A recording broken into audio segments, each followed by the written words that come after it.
बारिश का मौसम था। एक छोटे से घर में चिड़िया और उसके बच्चे रहते थे, पर वो घर इतना पुराना हो गया था कि ऐसा लगता था कभी भी टूट जाएगा। माँ, ये हमारे घर से पानी अंदर आ रहा है और हमारा घर हिल भी रहा है। हमें बहुत डर लग रहा है, कहीं ये गिर न जाए। आप लोग शांति से बैठ जाओ, कुछ नहीं होगा। इतने में उनका घर टूट जाता है। बच्चे भीग जाते हैं और रोने लगते हैं। चिड़िया को कुछ समझ में नहीं आता कि अब मैं क्या करूं, किसकी मदद लूं। सामने ही उसको बंसी मामा का घर दिखता है।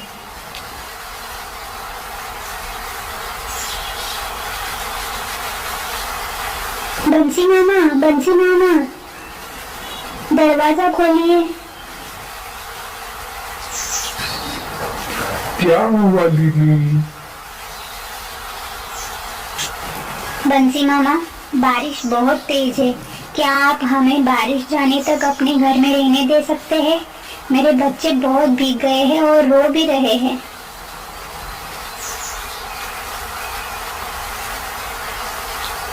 अरे, हमारे घर में तो इतने लोगों की जगह ही नहीं है। माफ करना लिली, मैं तुम्हारी कोई मदद नहीं कर सकता। ठीक है बंसी मामा।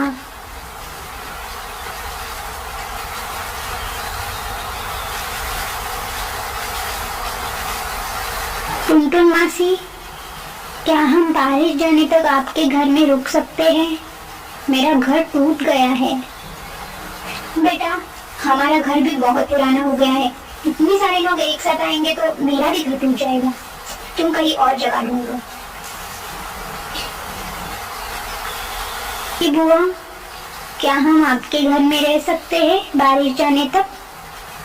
माफ करना लिली, मेरे पति बहुत ही कठोर है। मैंने अगर तुम्हारी मदद की तो वो मुझे भी घर से बाहर निकाल देंगे। लिली को कुछ समझ में नहीं आ रहा था। तब तक उसे अपने घर के यहाँ पे एक लकड़ी का गोल दिखता है। वो सोचती है कि अपने बच्चों को वो वहीं पे रख दे। लिली अपने बच्चों को वो छोटे से लकड़ी के गोल में रख देती है और खुद बारिश में भीगी खड़ी रहती है। सब लोग अपनी अपनी खिड़कियों से लिली को देख रहे थे, पर किसी ने उसकी मदद नहीं की। पूरी रात बीत जाती है। बारिश अभी थोड़ी थोड़ी कम होने लगती है। अब बारिश जाने के बाद लिली को थोड़ी राहत मिलती है। बच्चों को भूख लगी होंगी। रात से उन्होंने कुछ भी नहीं खाया है। मैं पहले उनको खाना लेके आती हूँ।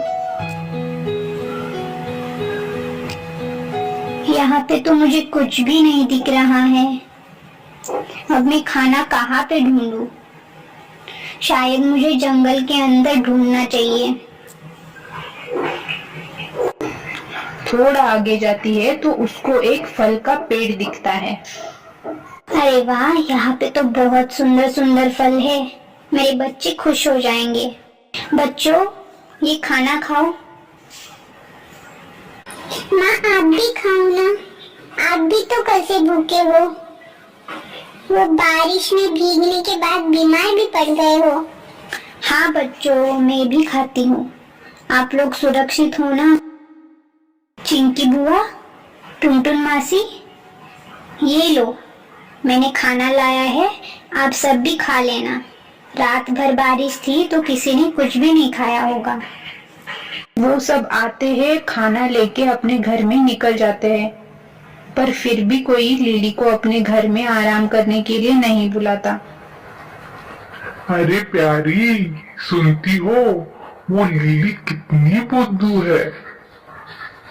हमने उसे रात में बिल्कुल भी पनाह नहीं दी, फिर भी उसने हम लोगों के लिए अपनी मेहनत से लाया हुआ खाना दे दिया। ये लो, तुम भी खा लो। ये जाने दो, हमें खाना मिल गया ना, बस उसका जो भी हो, हमें क्या। बच्चों, आप अभी यहीं पे रहना। मुझे हमारे घर के लिए कुछ सामान लाना है। लिली चिड़िया अपने घर के लिए सामान ढूंढने निकल जाती है और बच्चे अकेले ही वहां रहते हैं। अरे वाह, मुझे एक साथ इतना सारा सामान मेरे घर के लिए मिल गया। भगवान तुम्हारा बहुत बहुत धन्यवाद। लिली बहुत मेहनत करके अपने लिए घर बनाती है।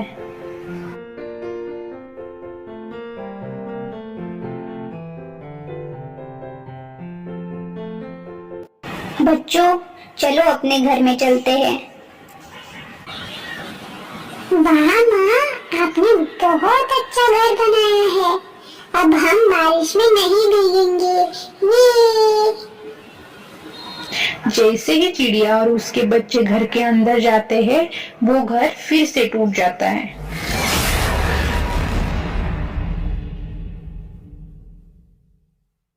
अरे लिली, ये घर बनाना तुम्हारे बस की बात थोड़ी है। क्यों इतनी मेहनत कर रही हो? तुमसे कुछ ना हो पाएगा। लिली फिर से अपने घर के लिए सामान ढूंढने निकल जाती है और इस बार वो अच्छा सामान ढूंढती है ताकि उसका घर फिर से ना टूटे। लिली फिर से घर बनाती है। कुछ समय के बाद वो फिर से टूट जाता है। ऐसा बहुत बार होता है।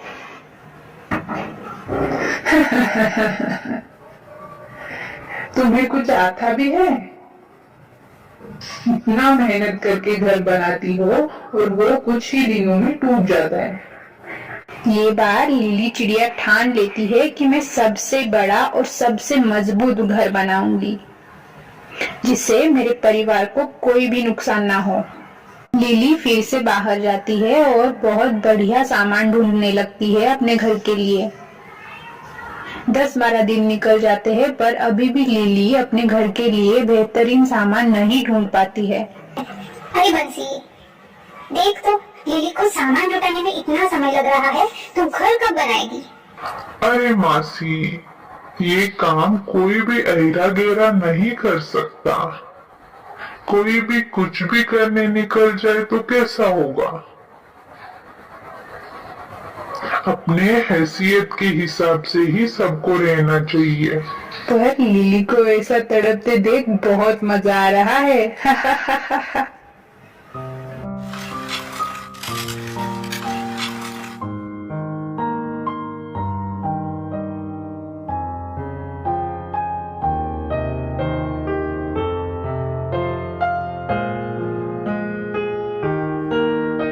बच्चों देखो, मैंने आप लोगों के लिए बहुत ही सुंदर और मजबूत घर बनाया है। वाह माँ, कितना बेहतरीन घर है।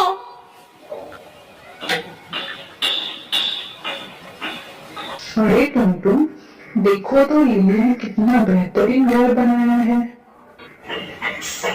हाँ रे चिंकी, मुझे तो ना अब उससे जलन होने लगी है। उसका ये भी घर है ना, जल्दी ही टूट जाना चाहिए। वाह माँ, ये बिस्तर कितना नरम है। बहुत दिनों बाद इतने मुलायम बिस्तर पे लेटे हैं। हाँ बच्चों, अभी तुमको कोई तकलीफ नहीं होगी। हम आराम से बारिश में भी और तूफान में भी रह सकते हैं। लिली, ओ लिली, हम घर में आए क्या? तुम्हारा घर तो देखे कैसा बना है। माफ करना टुनटुन मासी, मैं बहुत व्यस्त हूँ और बहुत थकी हुई हूँ। मुझे आराम की सख्त जरूरत है, तो मैं आराम करूंगी। आप लोग चले जाओ यहाँ से। लिली के तेवर तो देखो, कितने बढ़ गए हैं। चलो चलो, यहाँ से चलते हैं।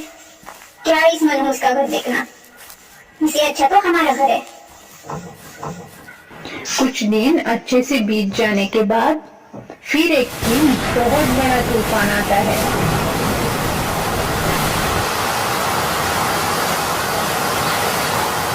प्यारी, अब हम क्या करेंगे? कहीं हमारा घर न टूट जाए। मेरा घर तो मजबूत है, मैं आराम से सो जाती हूँ।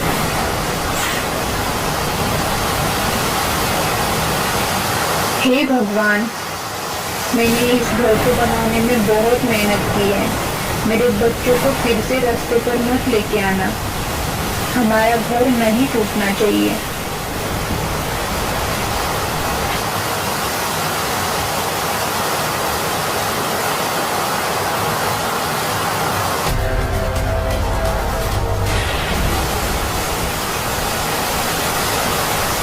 लिली बेटा, बाहर बहुत तूफान है और हमारा घर टूट गया है। लिली, सिर्फ एक तूफान जाने तक अपने घर में जगा दे दो। बहुत तूफान है बाहर, हम खड़े भी नहीं हो पा रहे हैं।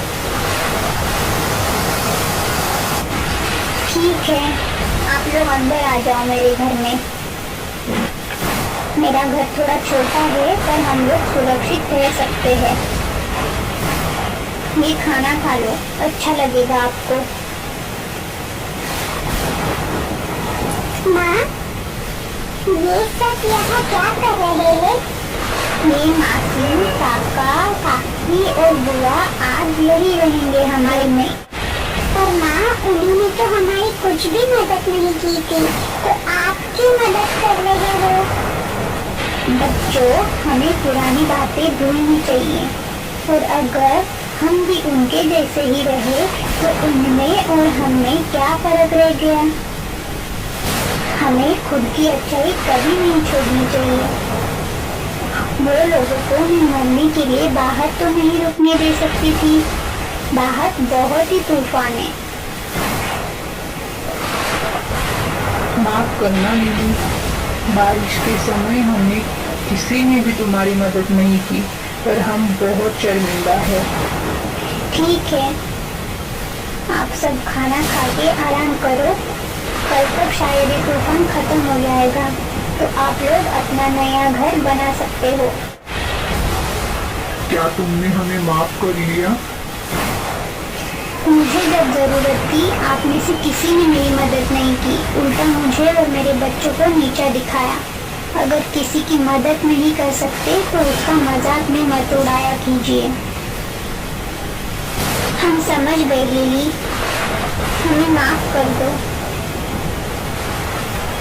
हम जरूरत पड़ने पे सबकी मदद करेंगे।